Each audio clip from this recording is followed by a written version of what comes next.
saudara-saudari yang terkasih dalam Kristus, Shalom. Shalom.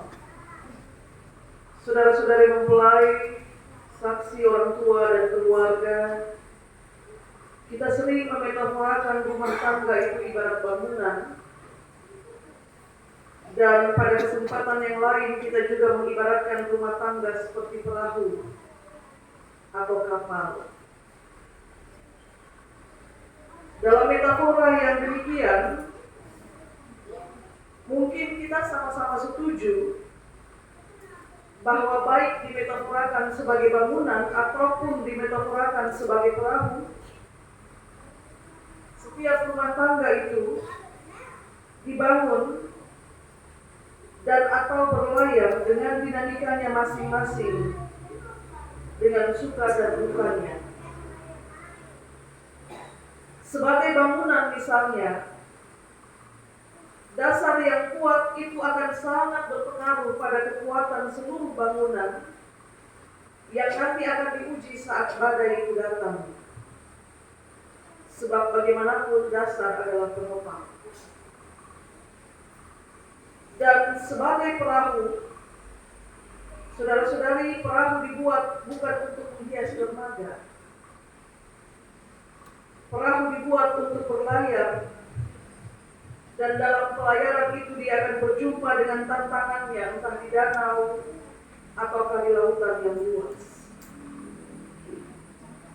Dan saudara perhatikan bahwa meskipun perahu dibuat untuk berlayar, dan dalam pelayaran itu dia akan berjumpa dengan tantangannya, saudara lihat bagaimana keadaan perahu ketika Yesus ada di dalamnya.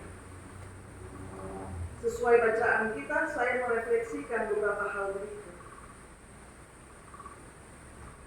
Yang pertama, memiliki Yesus dalam perahumu tidak serta-merta membuat perahumu dihindari oleh badai. Jadi badai mau turun, dia tidak bilang bahwa oh ada Yesus di situ, mari kita hindari perahu itu, tidak. Memiliki Yesus dalam perahumu tidak serta-merta membuat perahumu dihindari oleh badai saat dia sedang berlayar di atas danau. Yang kedua, memiliki Yesus dalam perahumu juga tidak serta-merta membuat engkau tidak mungkin panik saat badai itu menghantam perahumu. Kepanikan itu pasti ada, sebab kata firman roh itu penurut tapi daging lemah.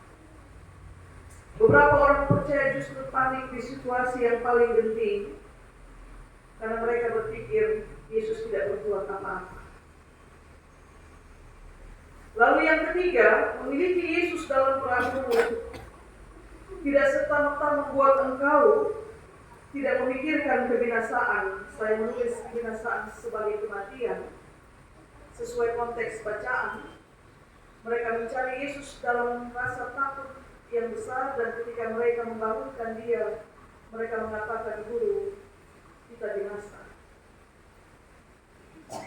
Di titik tertakut dari rasa takut, secara kasuistik beberapa orang berpikir tentang kebinasaan, dan mungkin hanya beberapa yang berpikir tentang keselamatan saat Yesus ada dalam perahu itu. Dan yang keempat, memiliki Yesus dalam perahumu juga tidak serta-merta membuat pelayaranmu aman tanpa badai. Beberapa pasangan suami istri berpikir karena sudah diberkati maka selanjutnya pelayaran perahu itu pasti akan ada di laut atau di danau yang teduh. Padahal pengkhotbah sudah mengatakan untuk segala sesuatu ada waktunya. Tidak selalu perahu berlayar di danau yang teduh. Saudara-saudari, saya merefleksikan 4 hal itu berdasarkan konteks bacaan kita. Tetapi apa yang ingin saya katakan dari 4 refleksi itu adalah, meskipun demikian, bahwa memiliki Yesus dalam perahumu tidak serta-merta membuat engkau tidak panik, membuat engkau tidak berpikir tentang kebinasaan, membuat perahumu tidak mungkin ditimpa oleh badai, tidak mungkin tidak ditimpa oleh badai dan seterusnya. Tapi ada satu hal yang tidak boleh dilupakan oleh setiap penumpang perahu, bahwa memiliki Yesus di dalam perahumu memiliki jaminan pertolongan di tengah badai sekalipun. Jadi mari membayangkan bahwa perahu itu rumah tangga. Memiliki Yesus dalam perahumu juga terdapat jaminan tentang pertolongan di tengah badai. Kalau jaminan pertolongan itu pasti ada, maka kenapa orang harus takut? Kenapa orang harus merasa panik? Kenapa orang harus merasa takut binasa saat badai menghantam perahu itu? Kita perhatikan ayat 26. Yesus berkata kepada murid-muridnya yang panik dalam bacaan kita, "Mengapa kamu takut, kamu yang kurang percaya?" Nah, saudara-saudari mempelai, saksi, keluarga, orang tua, disinilah titik kuncinya. Bahwa meskipun jaminan keselamatan pertolongan itu ada bagi perahu yang di dalamnya itu ada Yesus, tapi kita juga mesti mengingat penumpang perahu itu adalah orang-orang yang kurang percaya. Sehingga kalau para penumpang bertanya-tanya setelah badai itu lewat, orang apakah dia ini sehingga angin dan badai pun taat kepadanya, maka kita belajar dari pernyataan itu bahwa Yesus ternyata bukan hanya meredakan badai, tapi dia juga berkuasa atas badai ketidakpercayaan yang menghantam diri pribadi orang percaya. Dia berkuasa atas badai yang menghantam perahu, tapi dia juga berkuasa atas badai yang menghantam pribadi para penumpangnya. Jadi itu dua hal yang berbeda, Bapak Ibu Saudara-saudari. Ada orang yang ketika perahunya dihantam oleh badai, dia tetap dalam kondisi yang tenang dan percaya. Tapi beberapa orang secara kasuistik ketika perahunya dihantam oleh badai, diri pribadinya juga sedang bergumul karena takut, cemas dan lain sebagainya. Sehingga kalau rumah tangga itu diibaratkan seperti perahu yang tidak dibuat hanya untuk terpasang atau terikat di dermaga, melainkan untuk berlayar, maka saudara Deni dan saudari Juwita sebagai mempelai yang akan menerima berkat sebagai suami dan istri, saudara berdua ingat baik-baik bahwa perahu yang ada Yesus di dalamnya pun juga dihantam oleh badai.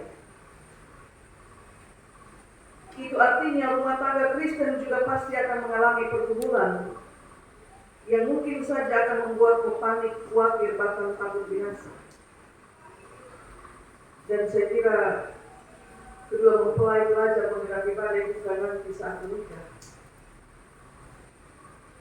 Sebelum pernikahan hari ini dalam proses yang panjang, sesungguhnya badai itu sudah menghantam, dan itu menjadi ujian.